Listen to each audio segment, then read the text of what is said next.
Darius Wynn was 41 years old the morning he walked into courtroom 7 of the Mecklenburg County Courthouse, carrying a briefcase that had belonged to his father. And he watched the attorney across the aisle, a man named Preston Vale, who had the practiced confidence of someone who had won 90% of his cases by sheer preparation, and the other 10% by sheer presence. Look at him. Assess him in the way that experienced attorneys assess the opposing party in a divorce proceeding, and smile. He drove a 2014 Accord with a sun-faded hood. He was wearing a suit he had bought off the rack 8 years ago that still fit because he had not changed. He had no attorney sitting beside him. He had filed the response to the divorce petition himself, pro se, in handwriting that was careful and unhurried, and that the clerk at the filing window had remarked on, saying it was the neatest handwriting she had seen submitted without a law degree behind it. Preston Vale had seen pro se respondents in divorce proceedings before. They lost.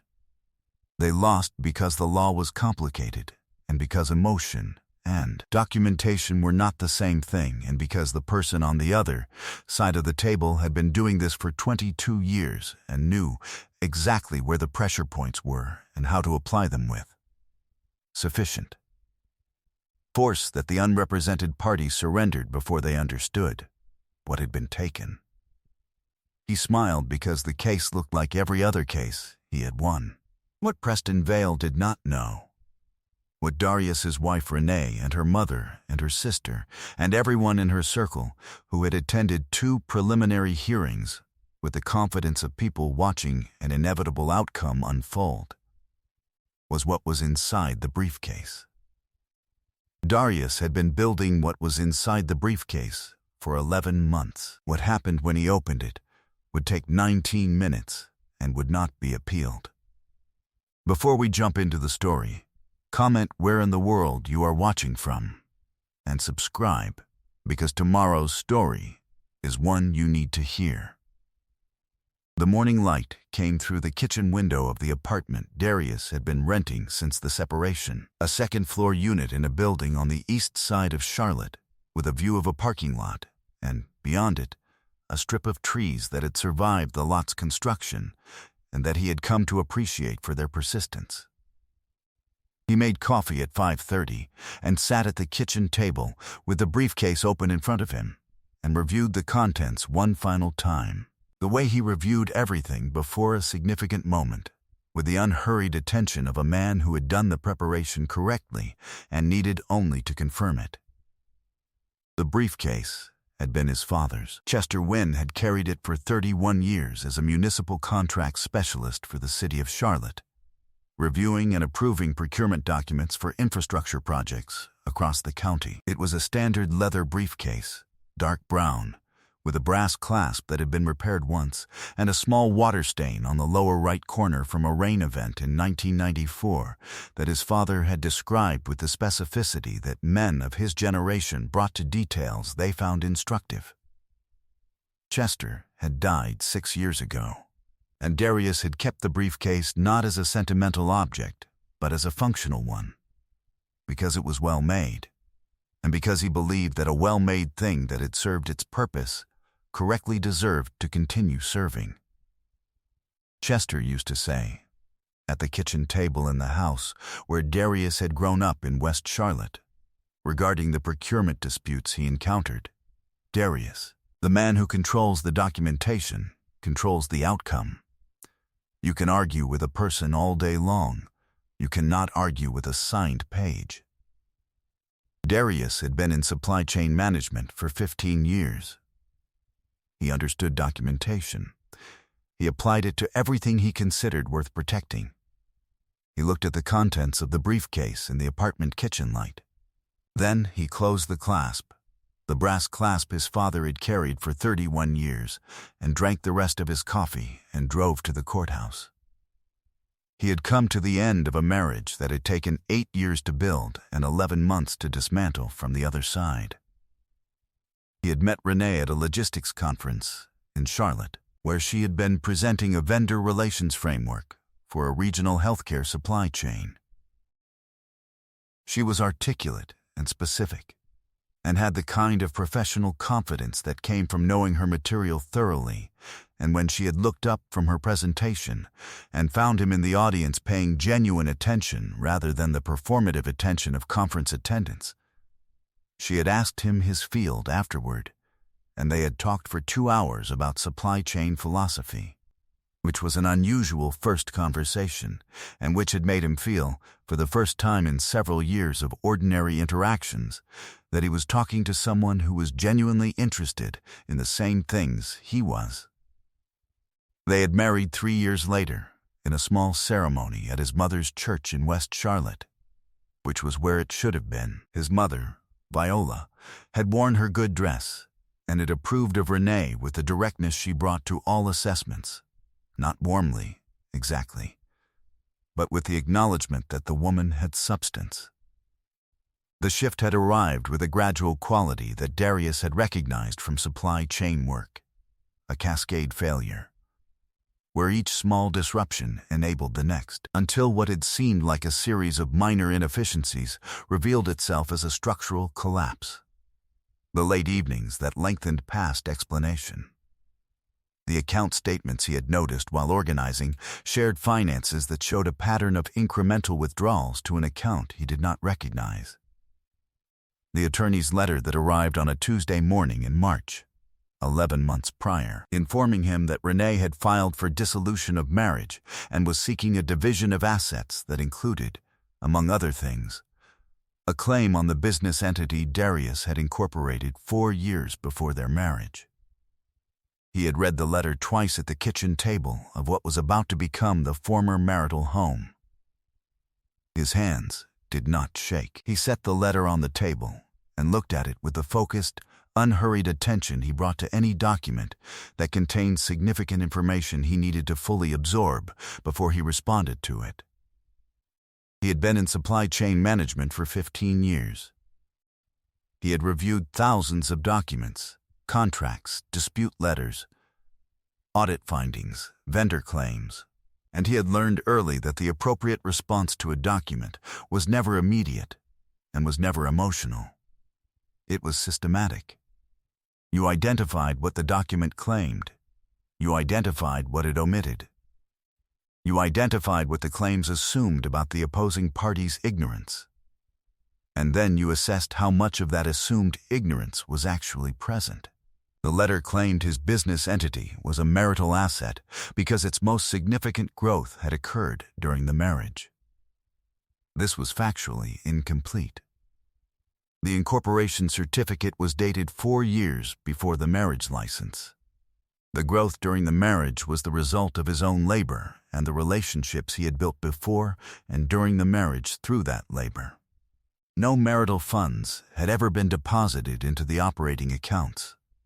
The letter claimed Renee had made significant contributions to the marital estate.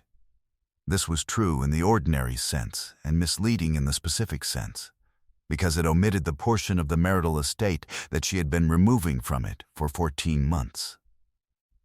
He knew about the withdrawals because he reviewed the joint account statements monthly as a matter of discipline, the same way he reviewed supply chain metrics monthly, not because he suspected anything, but because a person who managed moving parts professionally did not stop managing moving parts personally. He had noticed the first irregular withdrawal 7 months prior, and had noted it and watched it. By the 3rd month of watching, the pattern was clear. By the 6th month, he had identified the destination account through the routing numbers. He had not confronted Renee.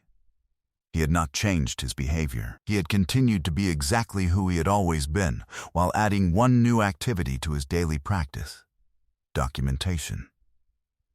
He had filed his own response 4 days after the attorney's letter arrived, pro se, in careful handwriting, with the specific language he had derived from 3 weeks of reading family court filings in the Mecklenburg County Public Records System, which was available to any person who wished to use it, and which he had used thoroughly, and without asking anyone's permission.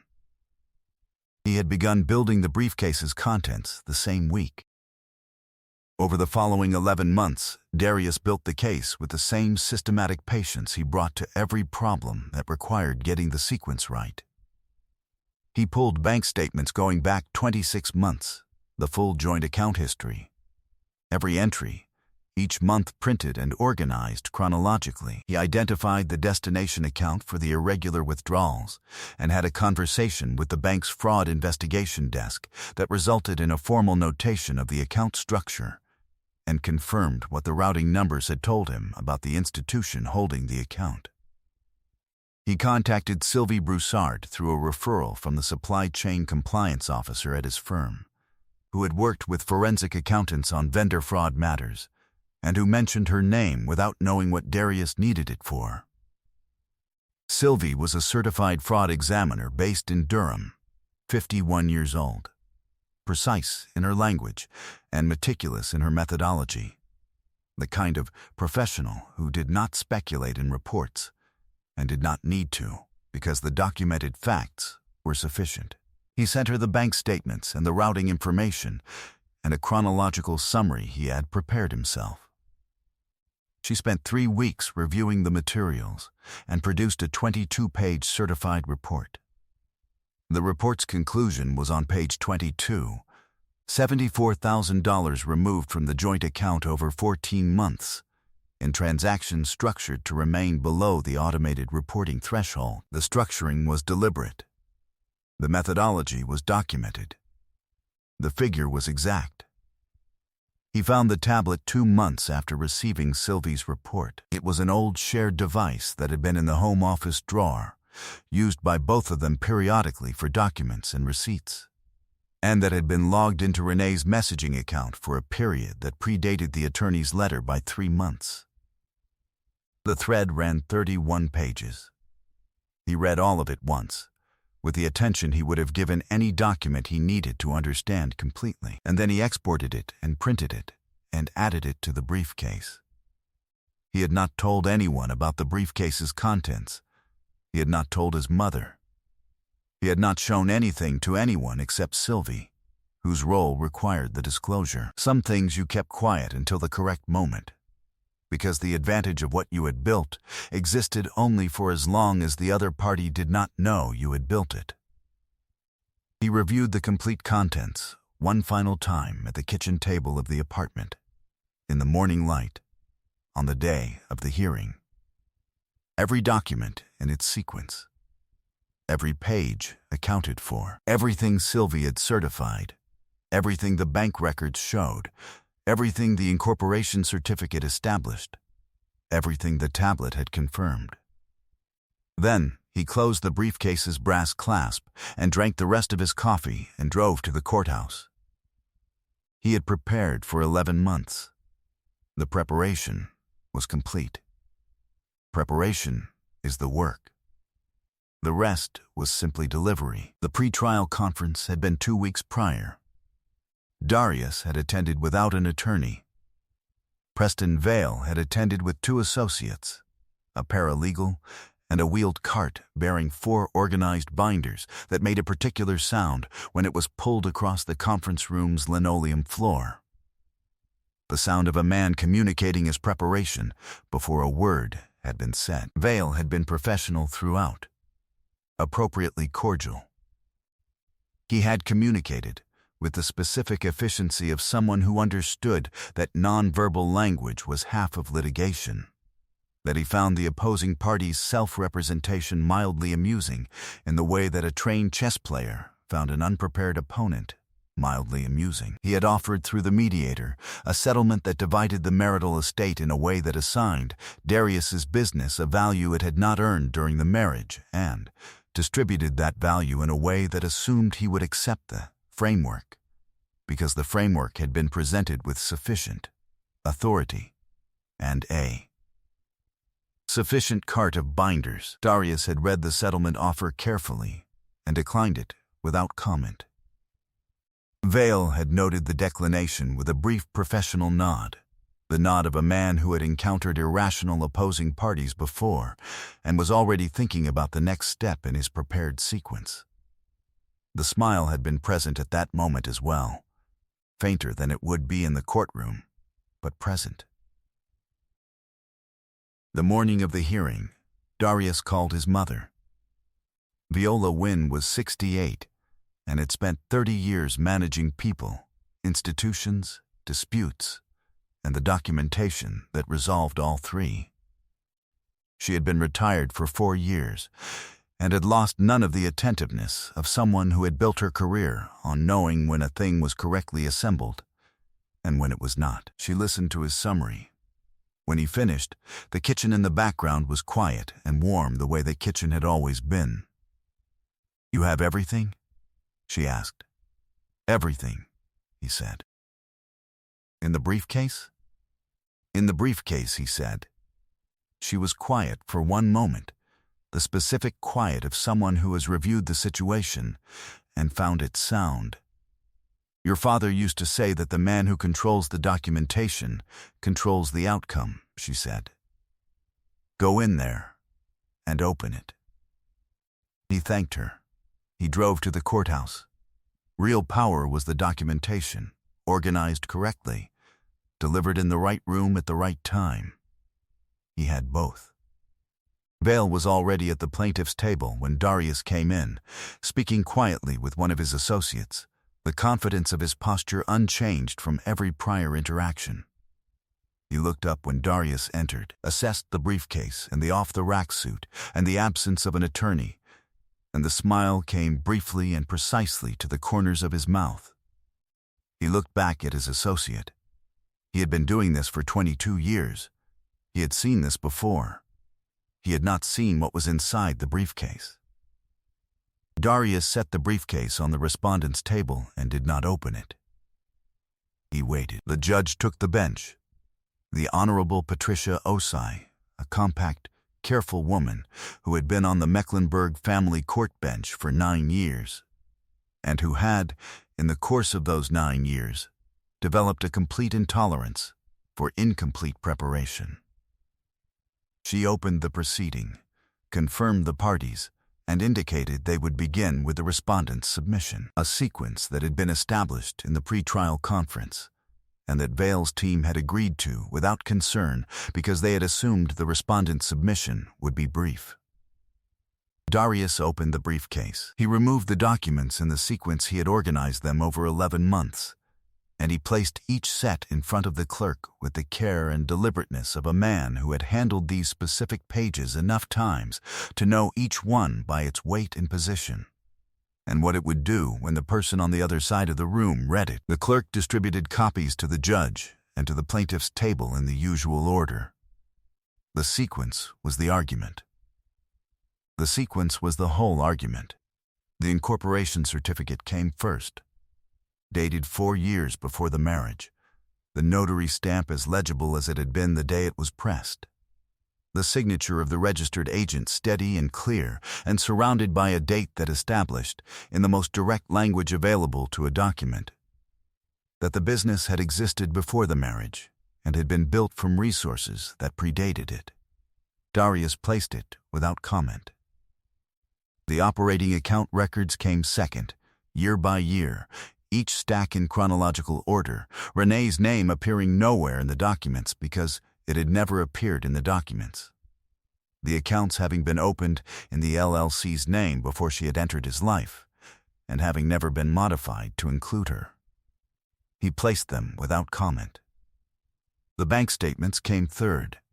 26 months of the shared account, printed in full, the 14 months of incremental withdrawals highlighted in yellow in the specific manner Sylvie had recommended, not with emphasis or accusation, simply with the visual clarity that allowed a reader to identify the pattern without being told what to see. He placed all 26 months in sequence. The forensic accounting summary came fourth. Sylvie Broussard's 22 pages, each one certified and signed, built from the documented record without inference or speculation, concluding on page 22 with the figure, $74,000, removed from the joint account in structured increments over 14 months, beginning 3 months before the dissolution filing. Vale's expression had been neutralizing since the third page of the bank statements. His associate had leaned close at some point and said something low. Vale had not responded to it. He was reading. The tablet printout came last. 31 pages. Darius placed them without ceremony, the way he had placed everything else, as document, as fact, as record. There was nothing to add. The documents were the statement. He sat down and folded his hands on the respondent's table and waited.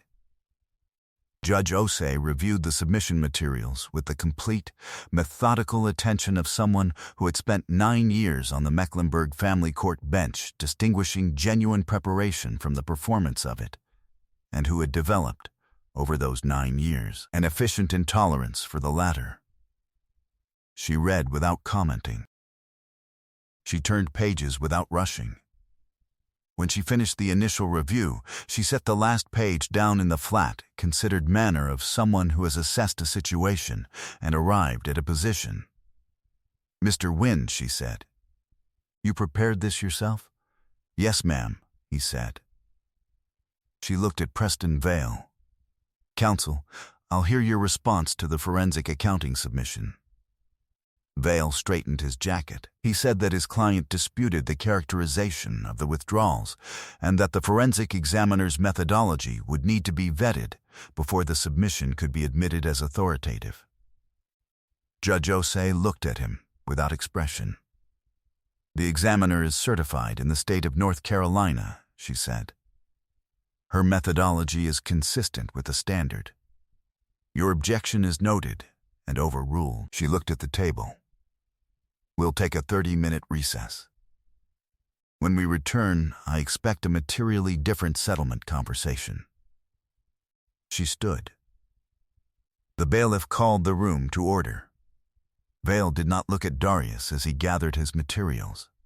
His associate was already on the phone. His second associate was reviewing the forensic summary with the expression of someone who had just been handed a problem they had not been told was coming. Darius looked at the briefcase, now empty, and thought about his father's kitchen table and the signed page that could not be argued with, and the 31 years of carrying a thing that was well made and had served its purpose and deserved to keep serving.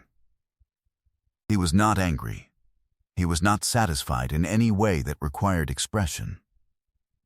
He was simply clear. 9 months passed, in the way that months passed when the record was complete, and the outcome had been correctly determined. The dissolution was finalized in the 4th month. The forensic accounting summary had been admitted into evidence, and the $74,000 in documented withdrawals had been factored into the asset division in a manner that Judge Osei had characterized in her written order as fully reflective of the documented financial record. The business entity, premarital and clearly documented as such, was Darius's entirely. Renee received her equitable share of the marital assets, and nothing beyond that share. Her attorney had filed a notice of intent to appeal. The notice was withdrawn 6 weeks later, which Darius had expected, because appeals required grounds, and the grounds did not exist. Renee had relocated to a rental in a different part of Charlotte. He had heard through his mother, who heard through the church network with its inexorable information flow, that Clifton had moved to Atlanta within 2 months of the filing. A development that Darius received with the absence of surprise of a man who had read the text message thread 31 pages through and understood the character of both participants accurately. He did not seek additional information. The file was closed. Darius received a promotion in the 6th month, Senior Director of Supply Chain Operations, for the Mid-Atlantic Regional Division of the logistics firm he had been with for 9 years. A role that came with an office in Charlotte and oversight of a 7-state network and a compensation figure that his father, had he been alive, would have responded to with a quiet nod and the precise economy of a man who did not need to perform his pride. He kept the briefcase. On a Saturday morning in late autumn, Darius sat at the kitchen table in a craftsman house he had purchased in East Charlotte in month 7. A house that needed work, and that he was doing room by room on weekends, with good materials and the patient sequencing that every worthwhile project required. He had his coffee and the morning paper, and a notebook open to a page of supply chain calculations for a proposal he was working on, and the briefcase sat on the shelf by the door where it had always sat, and where it would continue to sit. The brass clasp bright in the morning light. A woman named Naomi sat across the table, reading something of her own, not requiring the morning to produce anything beyond what it already was. She was a contracts attorney he had met through his mother's church network 6 months prior, not in a romantic context initially, but in the professional context of a contract question she had been asked about at a gathering and that had turned into a 2-hour conversation about procurement law and municipal contracts and the specific problem of threshold structuring and financial documentation, a conversation that had led over the following months to dinner, and then to several dinners, and then to the particular ease of 2 people who had found each other after the season of difficulty and were not performing anything for anyone. She had asked him, on one of those early dinners, about the briefcase. He had told her the whole story. She had listened the way good lawyers listened, without interrupting, without filling the pauses, with complete attention to the facts as they arrived in sequence. When he finished, she had said, "Your father would have approved of how you built that case." He had thought about that for a long time afterward. He thought about it again now, in the morning light, with his coffee and his notebook and the woman across the table, who did not need the room to be anything other than what it was. He was free. He was solvent. He was unbothered. The man who controlled the documentation controlled the outcome. His father had been right about that. He had been right about most things, and the briefcase on the shelf was proof of both. I hope you enjoyed that one. Be sure to like the video and subscribe so you don't miss the next story. I've picked out 2 more for you that I think you'll really like.